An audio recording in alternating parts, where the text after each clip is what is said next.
Welcome again to Physics Can Be Fun. I hope you think it's fun passing an exam and doing well in it. Well, going through past papers is the best way to pass and to have fun.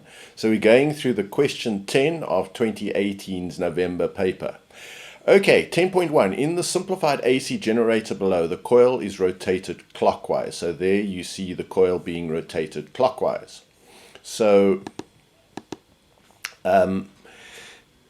we know that this is turning in that direction. Now they tell us that it's an AC generator. Normally they would ask us, is this an AC generator? And we'd look, it's got two complete rings that makes it AC. There's the brushes. These together make up the commutator.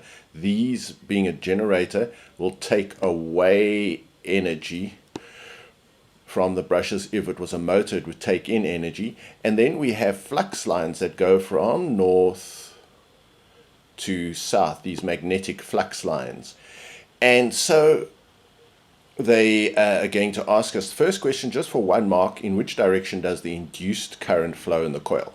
Now, if you know how to make the loser sign, just stick that finger out as well. Use your right hand. Obviously, you've got to do it for the loser sign. Now we're going to use these 3 fingers at right angles. This is going to this is going to point in the direction of the field. Forefinger, field, from north to south.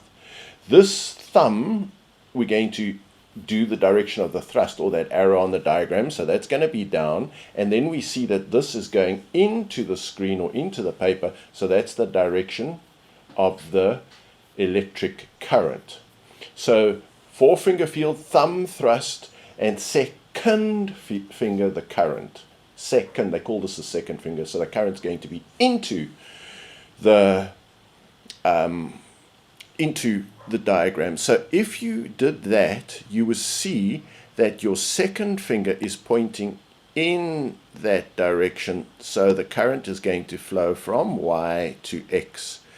So it's going to go, we were doing it on this side where the thrust is down, so then if you look at the currents going from Y to X, and that's the answer. On which principle or law is the working of the generator based? It is based on Faraday's law, which says that if you have a wire cutting flux lines, you're going to get an induced EMF or voltage. So the more flux lines you cut, and there are lots of flux lines when you're cutting, as you're doing here, where the coil is lying horizontally, it's as it turns, it cuts. If you could imagine a whole lot of lines going from north to south, it's cutting those lines, and then when it gets around to 90 degrees or vertical, it's cutting no flux lines, so there's no current. And so what happens is, here is where it's, as it's lying horizontally, and then there is where it's got no voltage, no EMF, because it's outside the flux line. They're not cutting the flux line, and there it's turned again, so that is again where it's horizontal, and then that's where the coil is vertical. So we're getting a changing current, and it's also changing direction because of these, what we call slip rings.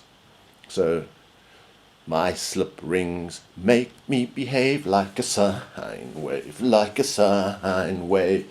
My split rings make me behave like a DC wave, like a DC wave. That's a little song that we learned to remember it. So this is your slip rings. Our slip rings, there's 2 of them, make us behave like a sine wave, like a sine wave. Our split rings, when you've just got 1 ring and it's split, makes us behave like a DC wave, like a DC wave. And that's a wave that just goes like this, only on top. Right, so that's some way that we can just remember it. State the energy conversion that takes place while the generator is in operation. Well, I think we should know that a generator puts out electricity. So that's what comes out, electricity out. And then you've got to turn a generator by some means. So you've got to use mechanical energy to turn it. So what goes in, you turning it, or mechanical energy. What comes out, electricity. Let's have a look at the memo. So your memo says, goes from Y to X, Faraday's law of electromagnetic induction.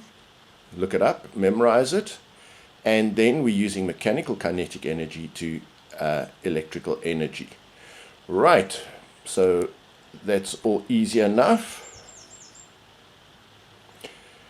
Then they show a diagram of the changing voltage as the AC generator turns. So we said that that is where it is horizontal, and that is where it's vertical, horizontal, vertical. So it's continually changing.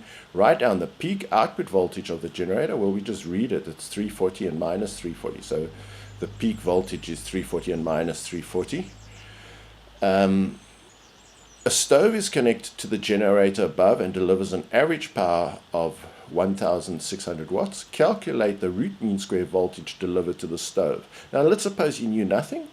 You go to your BFF. Let's go to our BFF, and we look for, we've already been told, or we've worked out and from the graph, that our maximum voltage is 340, but what is the root mean square or average voltage? You see, sometimes it's 340, sometimes it's 0. And we have a formula for working out the average or root mean square voltage. Let's go to our BFF, or best physics friend, and where are our formulae? There we go. V root mean square equals Vmax over the square root of 2.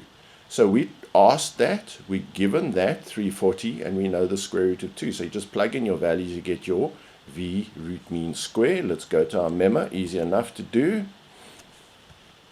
So there they use the formula V root mean square equals Vmax upon the square root of 2, and we work out that it's 240. Right, let's go to the next question. We're roaring through this, it's just also easy. Calculate the resistance of the stove. So now we've worked out that the root mean square or average voltage for the stove is going to be 240 volts. And it's 1,600 watts. So what are we going to do? We're going to go back to our BFF, and we're going to look for a formula that has got a power of a formula with power and voltage and resistance. Power, voltage, and resistance. So there's a whole lot of formulae. Power, voltage, we've got to calculate the resistance. So easy peasy, we just choose that formula. We don't know the amps, so we ignore those formulae. So we are going to definitely choose this formula. Let's go to our memo. They do too. Power equals V voltage squared, then that's the root mean square, not the 340, that's the 240.42 over resistance, and we solve for resistance is 36,12 ohms. How easy is that? Now go and do the 2017 paper and then the 2016 paper, because obviously they can only ask a representative sample of all the questions that are possible under motors and generators. This is all about a generator. They could ask questions about motors. So that is why you must do lots of past papers. But how easy is this? You can see how people can easily go through this, understand it, memorize it, and then do this for 3 papers, and you are set. You are going to do well. Hey, but don't be like a wet noodle and not do anything, just lie around doing nothing. Be like an unwet noodle, a new noodle, and stand up with a bit of backbone and do a little bit of work there. Okay, that's the pep talk for today.